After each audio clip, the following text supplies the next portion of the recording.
Jake Morrison had been staring at the same screen for 6 hours straight.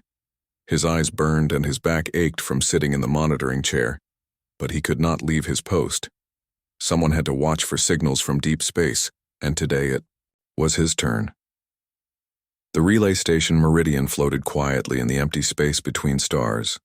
It was not a big station, just 40 people living and working in a metal box far from home.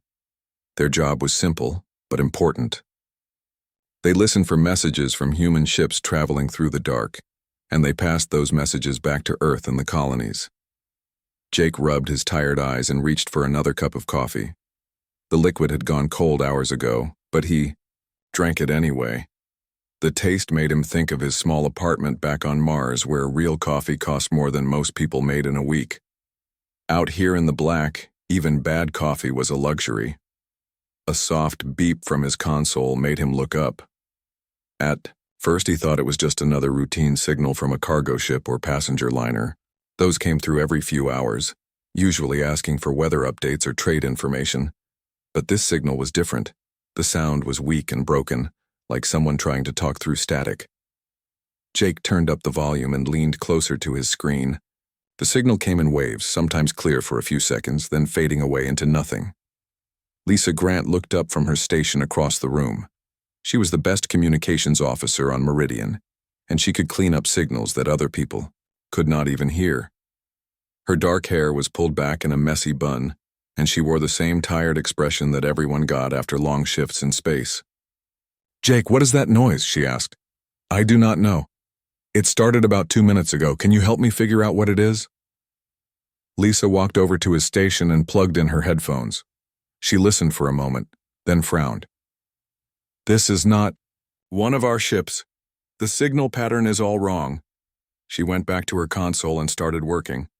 Her fingers moved quickly over the controls, running the signal through different filters and programs. Slowly, the static began to clear away. What they heard made them both freeze. It was a voice, but not a human voice. The sounds were strange, like music mixed with whispers. But there was something else in that voice, something that made Jake's skin crawl. It was the sound of fear. "Lisa, are you getting this?" "Yes. But I do not understand the language. Wait, let me run it through the translation program." The computer worked for several minutes trying to match the sounds to known languages. Finally, numbers began appearing on Lisa's screen. Not words, but mathematical equations and star charts. Paul Carter, the chief science officer, heard the commotion and came over. He was an older man with gray hair and kind eyes, the type of person who could explain difficult things in simple ways. When he saw the numbers on Lisa's screen, his face went pale. "Those are coordinates," he said quietly. "Someone is giving us the location of their star system." Lisa worked for another hour, using every program and filter she had. Piece by piece, the alien message became clearer. When she finally played the translated version, everyone in the control room stopped what they were doing to listen. The voice was still strange, but now they could understand the words. "Help us. They are coming. We cannot hold much longer. Please. Anyone who receives this message, we are the last of our people." The message repeated several times, then faded away into silence. Jake stared at his screen, not believing what he had just heard. In all the years humans had been traveling through space, they had never found any sign of other intelligent life. Now suddenly, someone was calling for help. "We need to contact Fleet Command right away," Paul said. The message to Admiral Kate Sullivan took 3 hours to reach Earth. When her reply came back, it was short and direct. She wanted every detail about the signal, and she wanted it fast. Jake, Lisa, and Paul worked through the night preparing their report. They analyzed the signal from every angle, checking and double-checking their translation. The coordinates pointed to a star system called Kepler 442, 73 light-years away from human space. Admiral Sullivan was known throughout the fleet as a tough but fair leader. She had fought in the colony wars and helped establish the first settlements beyond Earth's solar system. When she received the report about the alien signal, she called an emergency meeting with the Colonial Council. The council members were not happy. Councilman Robert Price argued that humanity had its own problems to worry about. We have 17 colonies that need supplies and protection. We cannot waste resources chasing after strange signals from empty space. Councilwoman Helen Murphy agreed. For all we know, this could be some kind of trap. We have never met aliens before. How do we know they are friendly? But Admiral Sullivan had made up her mind. An intelligent species is asking for help. As far as I know, that makes them our neighbors, and neighbors help each other. She authorized a reconnaissance mission to investigate the signal. The job went to Captain Rick Hayes and his crew aboard the USS Valor. Hayes was young for a starship captain, but he had proven himself in several dangerous missions to the outer colonies. His crew included navigator Amy Foster, who could plot courses through space that others said were impossible. Security Chief Tony Rodriguez had kept the peace on frontier worlds where law was just a word. Medical Officer Dr. Beth Williams could treat injuries and diseases that Earth doctors had never seen. As the USS Valor prepared to jump to hyperspace, Captain Hayes stood on his bridge looking out at the stars. Somewhere out there, an unknown species was fighting for survival. In a few days, humanity would learn if they were alone in the universe, or if they had just made their first alien friends. The jump to hyperspace felt the same as always, like falling into a deep hole filled with colored lights, but this time was different. This time, they were not just exploring empty space or carrying supplies to human colonies. This time, they were answering a call for help from someone they had never met, in a place they had never been, against an enemy they knew nothing about. Key. USS Valor disappeared into the swirling lights of hyperspace, carrying humanity toward its first contact with alien life. The USS Valor dropped out of hyperspace with a flash of blue light. Captain Rick Hayes stood on the bridge, waiting for his eyes to adjust to normal space again. The jump had taken 3 days, and his crew was tired, but ready for whatever they might find. What they found was hell. Navigator Amy Foster was the first to speak. Her voice was quiet and shocked. "Captain, you need to see this." The main screen showed the Kepler 442 system, but it looked nothing like the peaceful star charts they had studied. 3 planets glowed with the wrong kind of light. Their surfaces were covered in glass craters that stretched for hundreds of miles. Some of the craters were still glowing hot. "Those are weapons marks," said Security Chief Tony Rodriguez. He had seen enough battles to know what war looked like. Someone bombed these worlds from space. Dr. Beth Williams ran her medical scanners over the planets. "I am not detecting any life signs on the surface. Whatever happened here, it was recent. Some of those blast sites are still cooling down." Captain Hayes walked closer to the main screen. Pieces of metal and debris floated where space stations used to be. Some of the wreckage was huge, the size of city blocks. Other pieces were so small that only the ship's computers could detect them. "Amy, take us deeper into the system. Follow the coordinates from that distress signal." The USS Valor moved carefully through the debris field. The ship's shields deflected small pieces of metal, but larger chunks required manual navigation. Amy's hands moved over her controls like she was playing music, guiding the ship between floating pieces of destroyed worlds. Scanner operator Jimmy Clark suddenly looked up from his station. "Captain, I am picking up massive energy signatures near the outer planets. Whatever did this might still be here." "How massive?" Hayes asked. "Bigger than anything in our fleet, sir. Much bigger. And there are a lot of them." The distress signal had come from the 4th planet in the system. As they got closer, Dr. Williams started detecting something that made her heart race. "Captain, I am reading faint life signs underground. Someone is still alive down there." Hayes did not hesitate. "Tony, get your team ready. We are going down to make contact." First Officer Dan Cooper joined the away team along with Tony Rodriguez and Dr. Williams. They took a shuttle down to the planet's surface, flying over cities that had been turned into glass and metal. The destruction was complete and terrible. The life signs led them to a series of underground bunkers built deep in the planet's crust. The entrance was hidden under tons of rubble, but their scanners could detect hollow spaces beneath. Tony's security team used plasma cutters to clear a path down. The first thing they noticed was the air. It was breathable for humans, but it smelled different. Sweet, like flowers mixed with metal. Emergency lights flickered in the tunnels, powered by some kind of energy source they did not recognize. Dan Cooper spoke into his communicator. "We are inside the bunker system. The technology here is definitely not human." They walked deeper into the tunnels, following the life sign readings. The walls were covered in symbols that looked like crystals growing in patterns. Some of the symbols glowed softly, providing just enough light to see. Dr. Williams stopped suddenly. "I am detecting movement ahead. Multiple life forms." Around the next corner they found them. The aliens were tall, almost 7 feet high, with bodies that looked like they were made of living crystal.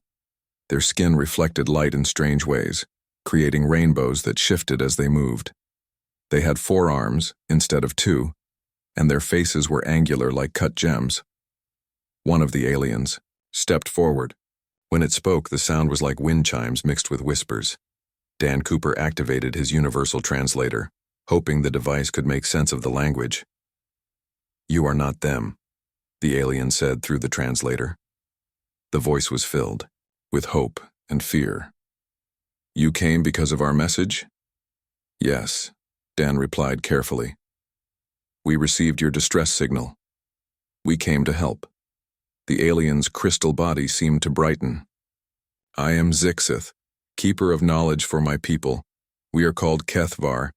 We have been hiding here for many days, waiting for them to find us." "Who are they?" Dr. Williams asked. Zixith led them deeper into the bunker, where hundreds of other Kethvar waited in the darkness. Men, women, and children, all with the same crystal bodies and frightened eyes. They had been living on emergency rations and hope. "They call themselves Devourers," Zixith explained.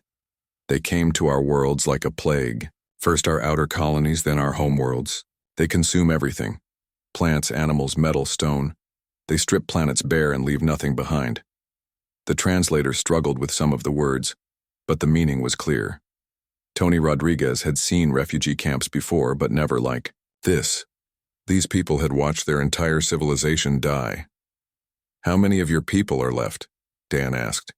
"Here in this bunker, 300. On 2 other continents, perhaps 2,000 more, that is all. 17 worlds, billions of lives gone in less than 1 year." Dr. Williams knelt down next to a young Kethvar who was clearly sick. "Dan, we need to get these people medical attention and food. They are starving." Zixith touched a crystal panel on the wall and images appeared in the air like holograms. The images showed the Devourer ships. They were huge, organic-looking vessels that seemed to grow rather than being built. Some were the size of cities. "They learn from every battle," Zixith said. "Our weapons worked at first, but they adapted, changed their ships to resist our attacks. By the end, nothing we had could hurt them." Dan Cooper spoke into his communicator. "Captain Hayes, we have survivors down here, hundreds of them, and we have a problem." Hayes's voice crackled back through the comm system. "What kind of problem?" "The enemy that destroyed this civilization. They are still in this system. And according to our new friends, they are heading toward human space." Back on the USS Valor, Captain Hayes stared at the tactical display. The energy signatures Jimmy Clark had detected were moving in formation through the outer system. Ships, the size of space stations traveling in groups that looked like hunting packs. "Amy, plot a course back to the bunkers. We need to evacuate those people now." "Sir," Jimmy Clark called out, "the energy signatures are changing course. They are coming this way." Hayes felt his stomach drop. "How long until they reach us?"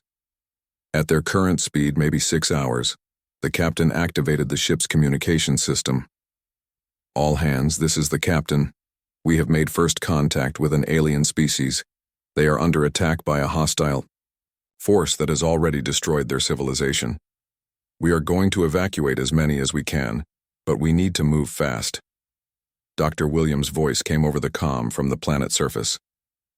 "Captain, these people have information about the enemy. Technology, battle tactics, star charts showing where they are going next. This intelligence could save human lives."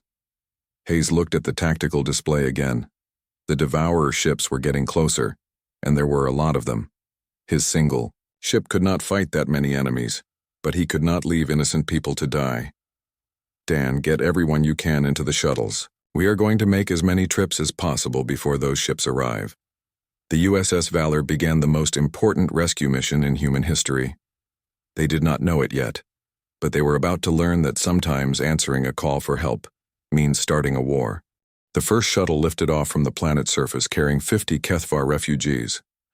Dr. Beth Williams watched from the medical bay as the crystal beings huddled together, their bodies dim with fear and exhaustion. Some were injured. Others were sick from living underground for so long. Captain Rick Hayes stood on the bridge watching the tactical display with growing worry. The Devourer ships were moving faster than expected. What had been 6 hours was now down to 4. "Amy, how many more trips can we make?" he asked his navigator. Amy Foster ran the numbers quickly. "At this pace, maybe 3 more shuttles before they arrive. That will get us about 200 people total." Hayes felt sick. Zixth had said there were 3,000 HFY left alive on the planet. 200 was not enough. Down on the planet's surface, First Officer Dan Cooper was loading another group of refugees when his communicator buzzed. It was Jimmy Clark from the USS Valor. "Dan, we have a problem. The Devourer ships just changed formation. They are not just coming toward us anymore. They are surrounding the entire planet." Dan looked up at the sky, but space looked the same as always, black and full of stars. But somewhere up there, death was approaching fast. "How much time do we have?" he asked. "Maybe 2 hours now. They are moving much faster than we thought." Dan turned to Zixith, who was helping load injured HFY into the shuttle. "Is there any way to get your people out faster? Hidden exits, emergency tunnels, anything?" The HFY scientist touched the crystal patterns on his forehead, a gesture that seemed to mean deep thought. "There are old mining tunnels that connect all 3 bunker systems, but they are dangerous. Some have collapsed, others are flooded. Can you guide us through them?" "Yes, but we would need vehicles. The distances are too great to walk." Security Chief Tony Rodriguez overheard the conversation. "What about those underground transports I saw in the bunker? The floating platforms?" Zixith's crystal body brightened slightly. "Yes, those could work, but they were designed for HFY physiology. I do not know if humans can operate them." Tony smiled grimly. "Lady, we humans can drive anything with wheels, treads, or whatever those things use. Show us how they work."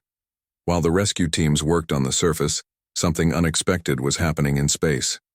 Lieutenant Sam Parker, the USS Valor's tactical officer, was studying the approaching Devourer ships with intense focus. "Captain," Sam called out, "I think I found something. Look at this energy reading." Hayes walked over to Sam's station. The young officer had been tracking the electromagnetic signatures from the enemy ships, looking for weaknesses or patterns. "See this spike every few minutes? That is when their ships adapt to new threats. But right before the adaptation, there is a moment where their defenses drop to almost nothing." "How long does that moment last?" "Maybe 3 seconds. 4 at the most." It was not much, but it was something. Hayes activated the ship's communication system. "All department heads to the bridge immediately." When the senior officers gathered, Hayes explained the situation. They had maybe 90 minutes before the Devourer ships arrived. They needed to evacuate as many HFY as possible, but they also needed to be ready to fight. Dr. Williams had been working with HFY engineer Nixall, trying to understand their technology. She spoke up from the medical bay through the comm system. "Captain Nixall has been showing me their shield generators. They work on a completely different principle than ours. If we could combine their technology with our weapons, we might have a chance." "How long would that take?" "Give me 30 minutes and I can rig a basic version. It will not be pretty, but it might work." Hayes made his decision. "Do it, Sam. Prepare all weapons for rapid fire bursts. Target those adaptation moments. Amy, plot the fastest course out of this system. Tony, get every HFY you can find to those transports." Down in the tunnels beneath the planet, Tony Rodriguez was learning to drive alien technology. The HFY transport was like a metal disc that floated 3 feet off the ground. It had no wheels, no visible engine, and no steering wheel. You control it with your mind, Zixth explained through the translator. Think about where you want to go and it goes there. Tony closed his eyes and thought about moving forward. The transport shot ahead so fast that he almost fell off the back. Maybe think smaller thoughts, Zixth suggested. It took 20 minutes, but Tony figured out how to control the strange vehicle. Soon, human and Kethvar teams were racing through the underground tunnels, gathering refugees from bunkers that had been isolated for weeks. The tunnels were dangerous. Some had caved in from the bombing above. Others were filled with poisonous gas from damaged life support systems. But slowly, steadily, they brought more survivors to the main evacuation point. On the USS Valor, Dr. Williams and Nixall worked frantically to combine human and Kethvar technology. The result looked like someone had built a machine out of spare parts, but the energy readings were promising. "Captain," Dr. Williams called out, "I think we have something. The Kethvar shields can absorb energy and redirect it. If we time it right with our weapons, we might be able to punch through their defenses." Jimmy Clark suddenly shouted from his station. "Contact, multiple Devourer ships dropping out of hyperspace. They are here." The main screen showed something that would give Hayes nightmares for the rest of his life. Dozens of massive ships, each one the size of a city, appeared around the planet. They looked like they had grown instead of being built, with organic curves and surfaces that seemed to pulse with their own life. "All shuttles return to the ship immediately," Hayes ordered. "Dan, get your people out of there now."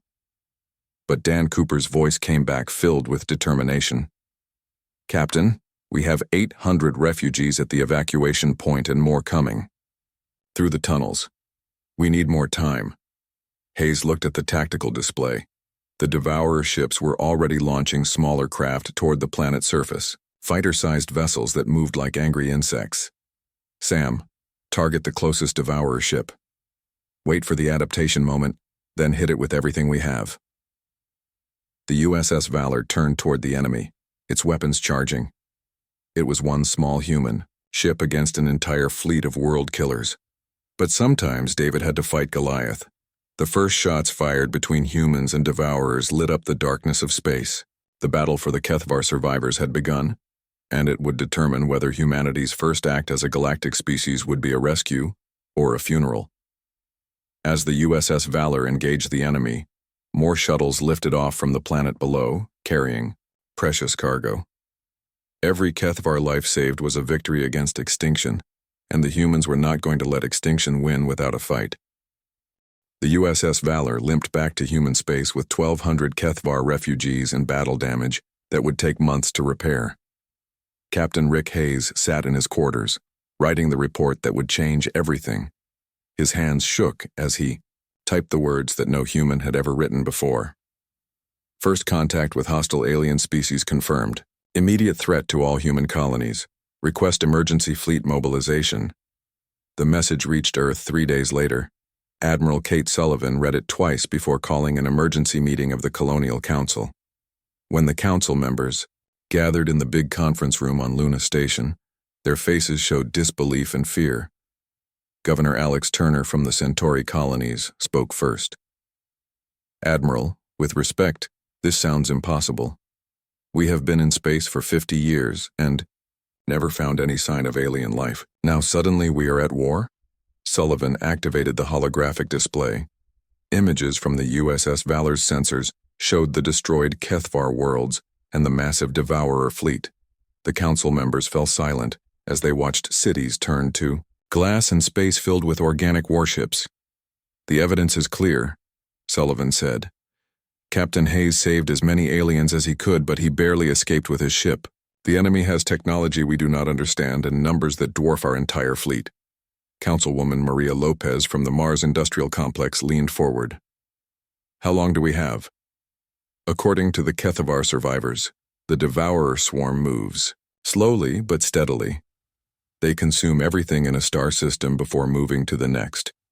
Based on their current path, they will reach our outer colonies in 8 to 10 months. The room erupted in arguments. Some council members wanted to evacuate the outer colonies and fall back to Earth. Others demanded that humanity fight back with everything they had. Governor Turner suggested trying to negotiate with the aliens. "You cannot negotiate with Devourers," said a new voice. Everyone turned to see Zixith, the Kethvar scientist standing in the doorway. His crystal body reflected the room's lights in strange patterns. Dr. Beth Williams had brought him to help explain the threat humanity now faced. "We tried to talk to them," Zixith continued through his translator. "They do not communicate, they do not bargain, they consume everything that lives and move on. It is what they are." Admiral Sullivan stood up. "The time for debate is over. I am activating Protocol 7. The council members looked shocked. Protocol 7 was humanity's plan for total war, something that had never been used before. It meant that every human colony, every ship, every factory would be turned toward one purpose: survival. Governor Turner objected. "Admiral, you cannot make that decision alone. The Colonial Council has to vote." "The Colonial Council can vote all they want," Sullivan replied. "But the fleet follows my orders, and I am not going to let humanity die while politicians argue." Within hours of Protocol 7's activation, things began to change across human space. On Mars, factory manager Steve Davis received orders to stop making civilian goods and start building weapons. Mining stations began producing military-grade metals instead of luxury items. Passenger ships were converted into troop transports. The most dramatic changes happened at the military shipyards.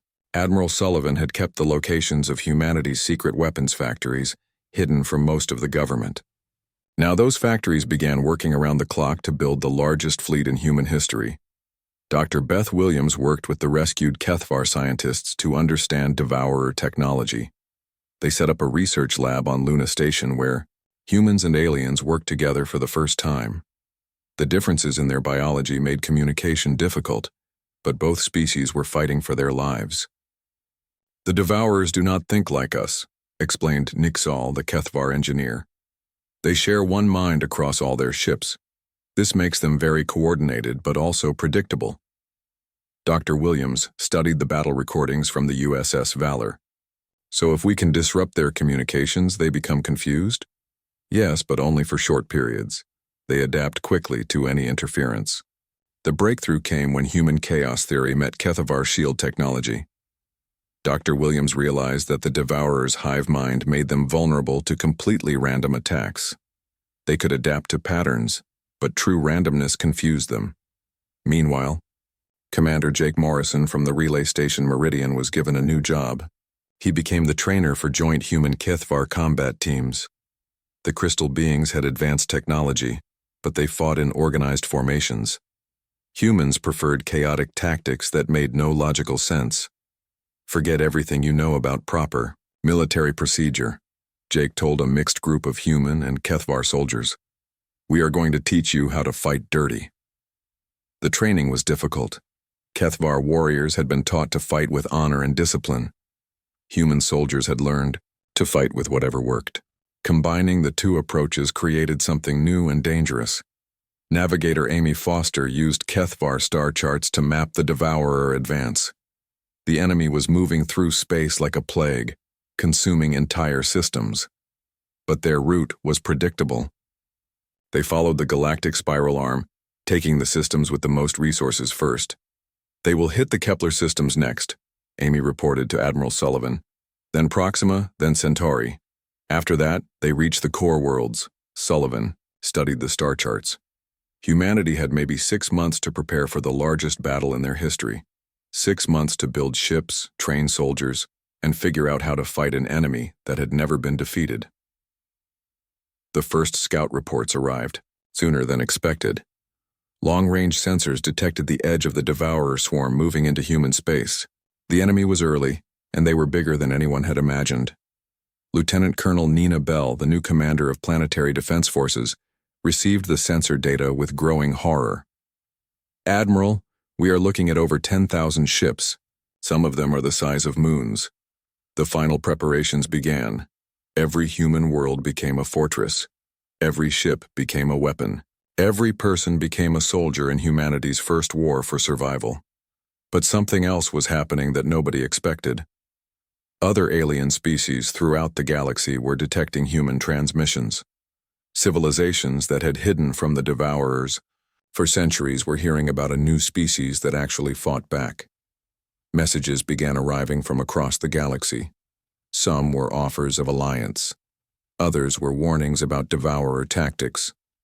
A few were requests for help from species that thought the humans might be crazy enough to win. Admiral Sullivan read the alien messages in her private office. Humanity had gone from being alone in the universe to being the center of a galactic conflict. The species that answered one alien distress call was now receiving hundreds more. The final message came from the deep space sensors. The Devourer swarm had arrived at the edge of human space. The war for the galaxy was about to begin, and everyone was watching to see what humanity would do when extinction came calling. The Devourer swarm arrived at the Centauri system like a moving wall of death. 10,000 ships spread across space in a formation so large it could be seen from the outer planets. Each ship pulsed with organic life, their surfaces writhing, like living skin. Admiral Kate Sullivan stood on the bridge of her flagship, the USS Thunder, watching her enemy approach. The combined human fleet waited in formation around the twin stars of Alpha Centauri. 2,000 human ships, the largest force humanity had ever assembled, faced an enemy 5 times their number. All ships report ready for battle, announced Communications Officer Lisa Grant, who had been promoted from the relay station Meridian. Her voice carried across the fleet, steady and calm despite the fear everyone felt. Captain Rick Hayes commanded the center formation from his rebuilt USS Valor.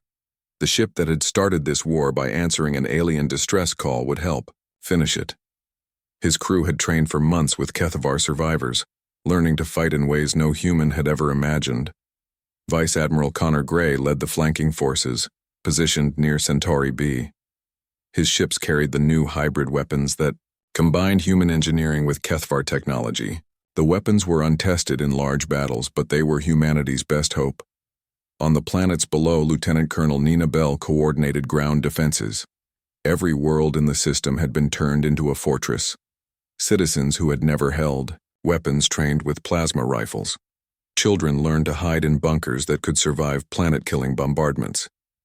The battle began when the Devourer scouts detected the human fleet. Instead of the usual probe attacks, the entire swarm surged forward like a hungry animal. They had never encountered organized resistance before, and their hive mind was focused on one goal: consume everything.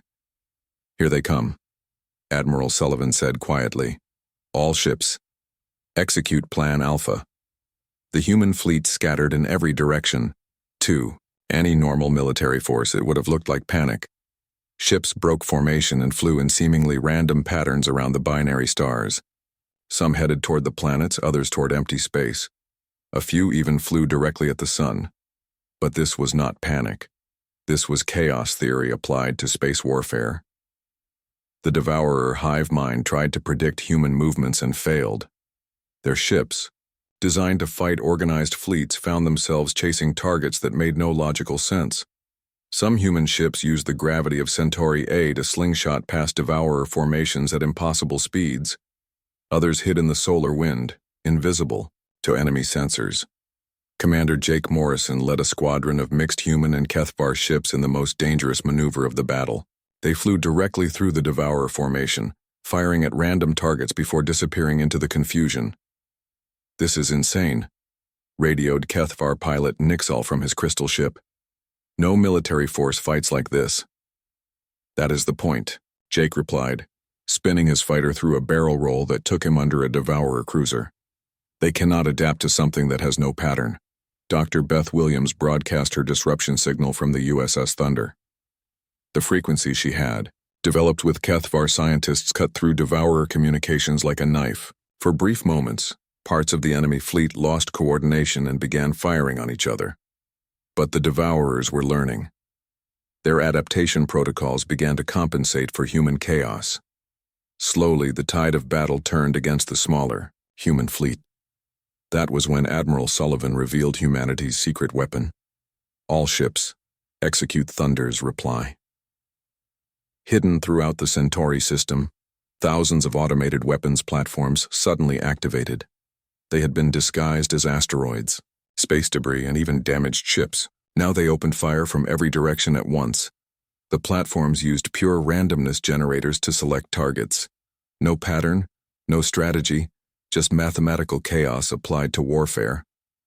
The devourer hive mind, evolved to handle organized threats, could not process the attack. But the real surprise came from the center of the system.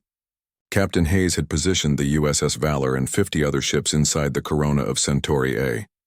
The star's energy had been charging their hybrid weapons for hours. "All ships, fire everything," Hayes ordered. The concentrated blast that erupted from the star was visible across the entire system. 50 ships channeling the power of a sun through Kethavar. Focusing crystals created a beam that cut through the Devourer formation like it was made of paper. The enemy command ship, a massive vessel at the center of the swarm, took the full force of the attack. Its organic hull, designed to adapt to any weapon, simply could not handle the raw power of stellar energy focused through alien crystals. When the command ship died, something unexpected happened throughout the galaxy. The Devourer hive mind was not just controlling the ships in the Centauri system. It was connected to every Devourer swarm across thousands of star systems.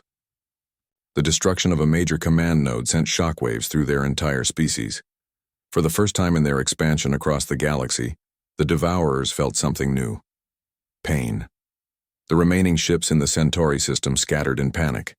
Without their hive mind coordination, they became individual animals running from a predator.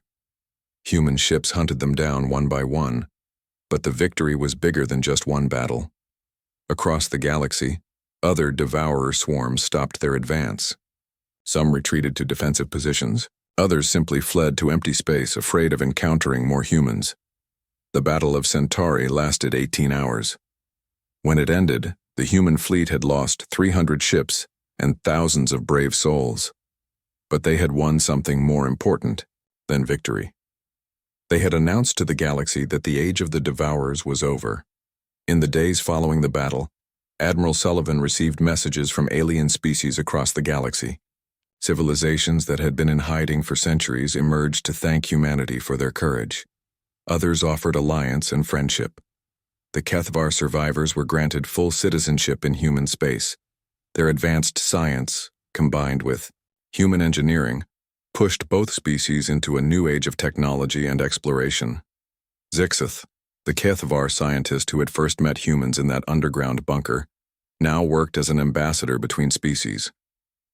He often told the story of how one small distress signal had changed the fate of the galaxy. Captain Rick Hayes was promoted to admiral and given command of the new Galactic Defense Fleet. Ships from a dozen species flew under his command, all united by the example humanity had set.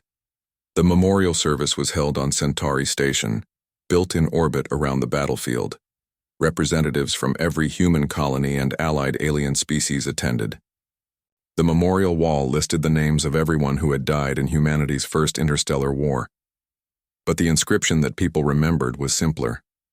It was carved in both human and Kethavar languages at the base of the memorial. "We heard your call. We came. We will always come." Admiral Sullivan stood before the memorial, reading the names of the dead. Behind her, construction crews worked on the largest fleet base in the galaxy. Ships from dozens of species came and went, all protected by the promise humanity had made. When other civilizations asked why humans had risked everything for aliens they had never met, the answer was always the same: someone had called for help and that was enough. The galaxy would never be the same. The Devourers still existed in the dark spaces between stars, but they no longer ruled through fear. Every time they encountered a world in need, they found human ships already there, ready to fight. One small alien SOS had sparked a thunderous reply that echoed across the stars, and the echo would never fade.